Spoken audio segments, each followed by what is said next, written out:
ஜனநாயகன் படத்திற்கு தணிக்கை சான்று தொடர்பான மேல்முறையீட்டு வழக்கு வரும் 19ஆம் தேதி விசாரணைக்கு எடுத்துக் கொள்ளப்படும் என தகவல் வெளியாகியுள்ளது. உச்சநீதிமன்றத்தில் விசாரணைக்கு வரும் வழக்குகளின் உத்தேச பட்டியல் வெளியிடப்பட்டிருக்கிறது. அதில் 19ஆம் தேதி ஜனநாயகன் படத்திற்கு தணிக்கை சான்று தொடர்பான மேல்முறையீட்டு வழக்கு விசாரணைக்கு எடுத்துக் கொள்ளப்படும் என்று தெரிவிக்கப்பட்டிருக்கிறது. முன்னதாக சென்னை உயர்நீதிமன்றத்திலும் இது தொடர்பாக வழக்கை தொடுத்திருந்தனர். ஜனநாயகன் படத்திற்கு உடனடியாக யுஏ சான்று வழங்குமாறு தனி நீதிபதி உத்தரவிட்டிருந்தார். அதனை எதிர்த்து உடனடியாக மேல்முறையீடு செய்தது தணிக்கை வாரியம்.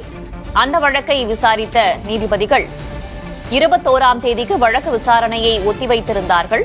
தொடர்ந்து உச்சநீதிமன்றத்தில் ஜனநாயகன் தரப்பு மேல்முறையீடு செய்திருந்தது. ஆனால் தற்போது 19ஆம் தேதி விசாரணைக்கு எடுத்துக் கொள்ளப்படும் என்று தெரிவிக்கப்பட்டிருக்கிறது. எனில் பொங்கலுக்கு படம் வெளியிடுவதற்கான கடைசி கதவும் மூடப்பட்டிருக்கிறது.